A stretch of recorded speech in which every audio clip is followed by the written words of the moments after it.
네, 여러분 반갑습니다. 어제 선거와 여러 가지 소식 관련해서 좀 특징적인 어떤 그런 이야기가 나와서 전달을 해드립니다.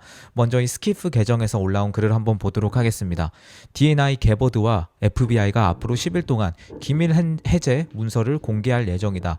이 문서들은 우리 선거에 대한 외국의 개입을 증명하고 특정 단어만 언급해도 트럼프와 정부 관계자들을 표적으로 삼았던 또 다른 작전을 보여줄 것이다.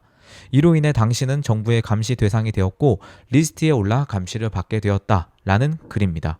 네, 여러분 여기서 두 가지가 등장을 하는 거예요. 먼저 선거에 대한 외국의 개입의 증거를 공개할 것이고, 그리고 특정 단어만 언급해도 트럼프와 정부 관계자들을 표적으로 삼았던 또 다른 작전에 대한 기밀까지도 보여줄 것이다 라는 겁니다. 여러분 이 선거에 대한 외국의 개입은 여러분 많이 그게 어떤 말인지 아시니까 이 특정 단어만 언급해도 트럼프와 정부 관계자들을 표적으로 삼았던 작전, 이것만 한번 먼저 빠르게 알고 그 다음 선거 이야기로 다시 넘어가 보도록 하겠습니다. 왜냐하면 이것도 여러분이 이제 만약에 이게 진짜로 기밀이 공개가 된다면 그때 우왕좌왕하고 모르실 수 있어요. 그래서 제 방송 보시는 분들이라도 먼저 잡으셨으면 좋겠습니다. 여러분 이게 특정 단어를 언급해도 뭔가 검열을 한다라는 건데, 이게 사실은 2013년까지 내려갑니다. 스노든 폭로 가 있었는데, 에드워드 스노든이라고 하는 사람이 2013년에 오바마 때죠. 그때 폭로를 한 게 있어요. 당시 미 국가안보국 NSA가 프리즘이라고 하는 프로그램을 통해서 전 세계의 통신 데이터를 수집한다라는 사실을 이 사람이 폭로를 한 거예요. 이때 핵심이 된 기술이 뭐냐면 셀렉터라고 하는 키워드 선택 기술입니다. 특정 단어나 이메일 주소나 전화번호를 예를 들어서 필터를 설정해 두고 그 필터에 걸리는 데이터를 자동으로 수집하는 방식이었습니다. 예를 들어서 제가 멸공이라는 단어를 썼습니다. 그런데 이 프로그램에 멸공이라고 쓴 사람 다 데이터 수집해라 하면 다 데이터 수집이 되는 거예요. 이것이 지금 폭로가 이루어졌고 그 당시에 어떤 조치가 이루어지지 않았습니다. 그런데 마가 진영과 트럼프 대통령은 항상 주장을 해왔는데, 그 섀도우 밴이라고 하죠. 특정 단어를 쓰면 이 플랫폼에서 알고리즘이 우리를 표적으로 삼는다라는 주장을 지속적으로 펼쳤습니다. 여러분 유튜브만 해도 저도 운영하는 입장에서 많이 느끼는 게 있는데, 여러분도 유튜브뿐만 아니라 어떤 그 SNS나 뭐 이런 것을 이용하더라도 그런 걸 느끼시잖아요. 이것이 트위터 파일이라고 해서 일론 머스크가 트위터를 인수한 후에 공개를 했습니다. 내부 문건들을 공개를 했는데 특정 정치적 주제와 관련된 단어를 언급하는 계정을 시스템적으로 노출 제한을 했다라는 정황이 실제 일론 머스크가 인수하고 나서 드러난 거예요. 이게 바로 이 디지털 검열의 연장선에 있는 이야기가 이 스키프 계정에서 등장을 한 겁니다. 그리고 최근에 다시 이 주제가 불이 붙은 결정적인 이유는 이 털시 개버드의 경험담 때문입니다. D&I 국장이죠. 이 개버드가 그 당시에 그 정부의 콰이어트 스카이라고 하는 그 항공 감시 프로그램이 있거든요. 거기에 대상이 되어서 공항에서 뭔가 특별 검색을 받는 등 그런 표적이 되었다라고 주장을 했습니다. 이게 왜 그러냐면 개버드가 당시에 좀 비판적인 목소리를 냈기 때문에 미국 민주당에 대해서 본인이 이제 와치리스트에 올랐다, 그러니까 감시 리스트에 올랐다라고 믿으면서 그걸 주장을 한 거예요. 이 과정에서 특정 키워드나 정치적 성향이 기준이 되었다라고 강조를 해왔는데, 제가 이렇게 쭉 말씀드렸습니다. 이것이 다 정치적인 어떤 키워드 검열 같은 거죠. 이거에 대한 기밀 해제가 밝혀질 것이다 라고 이렇게 이야기를 한 겁니다. 그래서 이 선거에 대한 것과 이 검열에 대한 것 두 가지를 10일 안에 공개를 할 것이다 라고 하는 내용이 지금 스키프 계정에서 발표가 된 것입니다. 물론 여러분 여기서 스키프가 이용한 것은 다른 방송에서 인용을 한 건데, 어떤 분이냐? 바로 이분입니다. 존 솔로몬이라고 하는 분인데요. 여러분 제가 이전에 영상에서 정말 많은 소식을 여러분들께 전달해 드렸습니다. 그런데 그 중에서도 상당수가 이 존 솔로몬이 직접 이야기하신 소식입니다. 그래서 이참에 이분이 어떤 분인지 알고 가시면 좋은데요. AP통신에서 20년 가까이 근무했고요. 워싱턴 포스트, 워싱턴 타임스 등에서 이제 조사 보도, 기자 및 편집장 지낸 베테랑이에요. 그리고 이분이 나와가지고 이제 뭘 설립했냐면 저스트 뉴스라고 하는 새로운 독립 매체를 설립을 했습니다. 거기에 CEO이자 편집장인데 굉장한 그 보수 성향의 매체고 저도 많이 영상에서 언급을 합니다. 트럼프의 스피커이기도 합니다. 트럼프 대통령이 가장 신뢰하는 기자 중에 한 명이에요. 트럼프 대통령이 이 솔로몬의 보도를 SNS에 자주 공유하기도 하고요. 진실을 말하는 언론인이다 이렇게 치켜 세울 때도 있습니다. 주로 어떤 뭐 정부의 감시나 특정 타겟팅 작전, 제가 앞에서 스키브 계정에서 말씀드렸는데 그걸 앞장서서 보도하는 인물이고요. 이게 여러분 왜 중요하냐면, 이분의 이야기가 왜 중요하냐면, 이번에는 어떤 그 방송에, 럼블 방송에서 나와서 이야기한 건데, 트럼프 진영에서 기밀 해제 문서를 공개할 때가 있습니다. 그때 존 솔로몬이 이것을 가장 먼저 입수해서 보도하는 일종의 창구 역할을 맡습니다. 그리고 게버드 국장과도 이 조금 연결이 돼 있어요. 이 좀 개인적으로 연결이 있나 봐요. 그래서 관련 문건이나 이런 것도 또 많이 알기도 합니다. 그래서 이분이 이야기한 것을 간추려서 스키프 계정에서 올린 거예요. 그래서 이분이 어떤 이야기를 했는지 정확히 한번 보도록 하겠습니다. 네, 방송의 길이 자체가 너무 길어서 이걸 다 말씀드리기보다는 이 X 게시물에 존 솔로몬이 한 이야기가 그 선거 부분에서 잘 드러나 있습니다. 그래서 이걸 해석해서 말씀드리면, 존 솔로몬은 자신이 본 바에 따르면 우리는 5단계 중에 2단계, 즉 시작 단계에 있으며 이 선거 사기와 관련된 주 내 파란색 지역, 그러니까 블루 스테이트, 미민당 5세 지역을 계속 조사하고 있다고 말합니다. 이것은 2단계입니다. 선거가 법에 따라서 제대로 치러지지 않았기 때문에 그 결과로 FBI가 개입하여 관련자들을 기소할 수 있게 되는 단계입니다. 이렇게 이야기를 했습니다. 네, 그래서 이거 가지고 지금 막 이렇게 이야기가 퍼지고 난리인 건데요. 5개 중에 2단계라고 이렇게 이야기를 했습니다. 이게 무슨 의미냐면, 사실 이 과정을 일종의 사법 절차의 로드맵이라고 표현을 했습니다.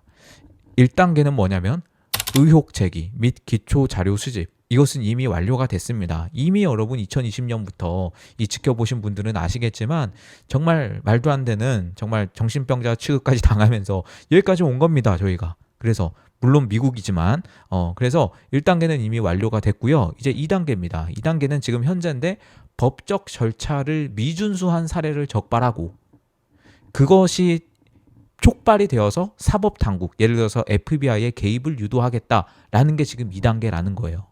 네, 여러분 이해가시죠? 법적 절차 미준수.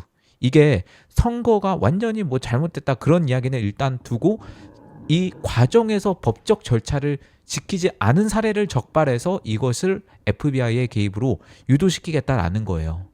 여러분 이해가 가셨길 바라고. 자, 그리고 세 번째가 뭐냐면, 이제 3단계에서 5단계가 예상인데 이제 공식 기소가 이루어지고, 트럼프 대통령이 말을 얼마 전에 많이 했습니다. 세계 경제 포럼에서도 그렇고 이 선거 관련해서 곧 기소가 이루어질 것이다 라고 했는데, 지금 솔로몬도 이야기했습니다. 그게 3단계 공식 기소가 있을 수 있다 라는 거고, 그리고 4단계가 이제 법적 공방이 있고, 그리고 5번째가 최종적인 선거 시스템 전면에 대한 개편이 있을 수 있겠다라는 겁니다. 이 문장을 한번 주목해 보시면 이게 핵심 논리예요. 지금 솔로몬이 말하는 것 중에 핵심 논리입니다. 투표 자체가 어떤 그 문제가 있다라고 이렇게 강력하게 주장한다기보다는 일단 사법 절차를 끌어내기 위해서 절차적인 불법성에 집중했다는 거예요. 예를 들어서 법에는 신분증 확인을 하라고 되어 있는데 안 했다라든가, 아니면 뭐 참관인 입장을 제한했다라든가, 뭐 이런 것들, 절차가 법대로 되지 않았다면 그 결과도 무효이거나 수사가 필요하다라는 논리를 구축하고 있는 것입니다. FBI 기소 가능성을 언급한 것이 가장 공격적인 부분일 수가 있는데, 과거에 FBI는 트럼프를 조사했습니다.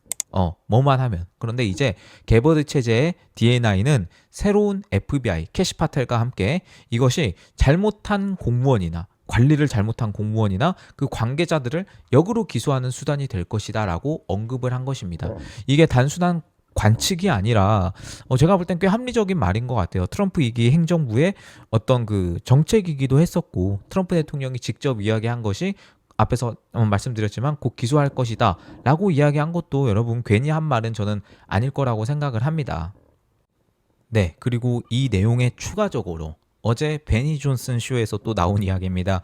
여기에는 마이클 플린 장군이 또 등장을 했는데, 나와서 이런 이야기를 하셨습니다. 마두로가 베네수엘라 투표기 관련한 그런 소프트웨어의 중요 정보를 공개할 예정이다. 플린 장군이 이야기하기를 그들이 구금하고 있는 다른 사람들마저도 트럼프 대통령이 이 문제에 대해서 진심이라는 것을 알게 되면서 처음으로 많은 정보를 털어놓고 있습니다. 우리는 이미 많은 것을 배우고 있으며 이것이 FBI와 법무부가 하는 많은 일들의 원동력이 되고 있다고 생각합니다. 라고 플린 장군이 이야기를 하셨습니다. 이분이 또 없는 이야기 하시는 분은 아니거든요. 그래서 이것 또한 여러분 좀 알고 가시면 좋을 것 같고, 마두로가 지금 한번 다시 생각해 볼게요. 여러분 베네수엘라에서, 아니 이란 한번 생각해 볼게요. 이란 하메네이 한번 생각해 보세요. 생포해서 데려오려고 노력을 했습니까? 아니면 그냥 끝냈습니까?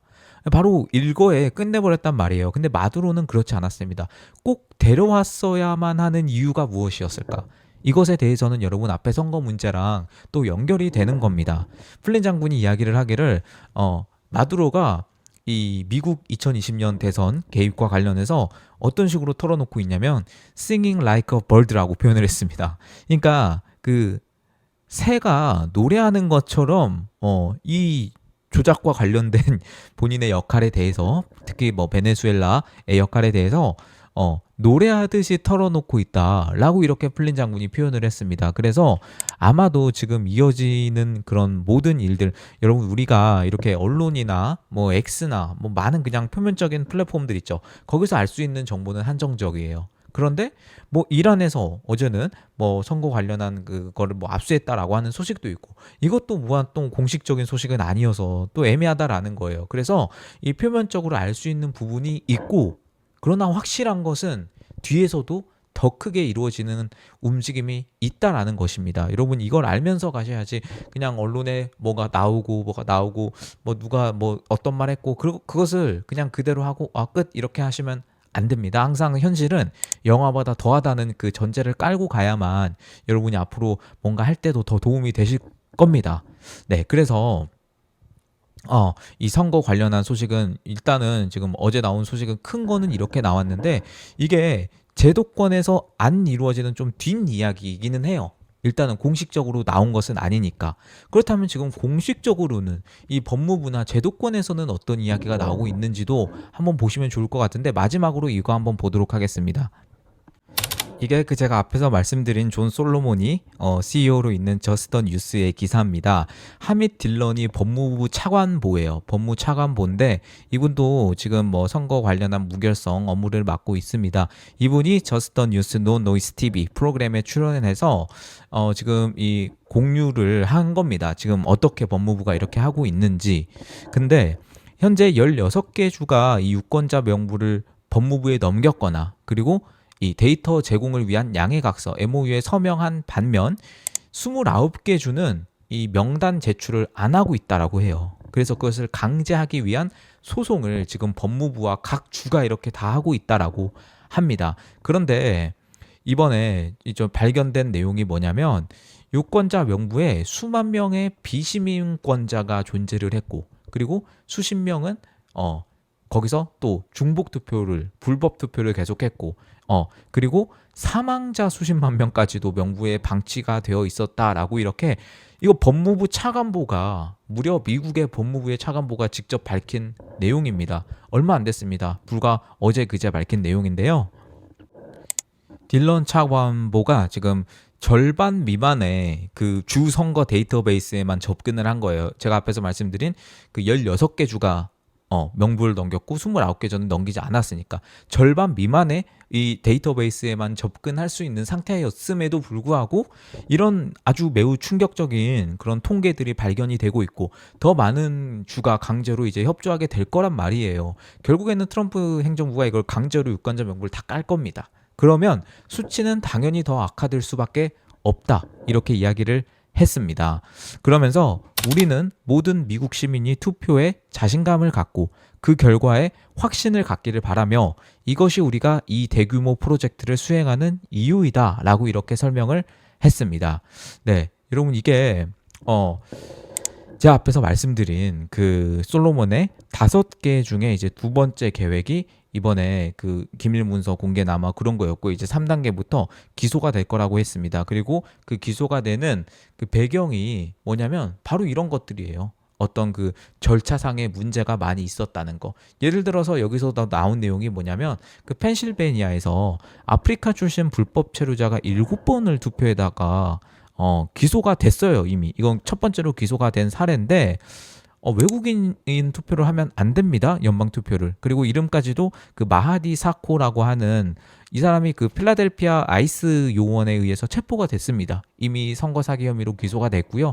그러니까 이런 사례들이 점점 더 많이 일어나면 지금 트럼프 대통령이 주장하고 있는 강력한 법안이 뭐죠? 네, 바로 그 세이브 아메리카 액트입니다. 투표할 때 유권자 아이디 확인하고, 그리고 유권자 사진 확인하려고 하는 그 세이브 아메리카 액트에는 시동이 걸릴 수밖에 없습니다. 그리고 다음 주쯤에 존 튠 그 상원 의장이 이것을 투표에 붙일 거라고 했습니다만, 60표를 넘지 못하면 사실상 투표가 이게 통과가 되기 힘든 부분이 있습니다. 그래서 그것을 어떻게 할 것인가에 대한 문제가 지금 있습니다. 네, 그래서 그건 좀 복잡한 문제고요. 앞으로도 더 진행이 될 것 같습니다. 네, 여러분, 오늘 방송은 여기까지 하겠고요. 멤버십 가입 좀 부탁드리겠습니다. 채널홈 가셔서 더보기 누르면 멤버십 가입 링크 나옵니다. 가입 한 번씩 부탁드리고요. 그리고 계좌를 후원해 주신 분들 너무나 감사드립니다. 네, 다시 한번 정말 감사드리고 마지막으로 영상 하단 참고 부탁드리겠습니다. 오늘 영상 여기서 마무리하도록 하겠습니다. 감사합니다.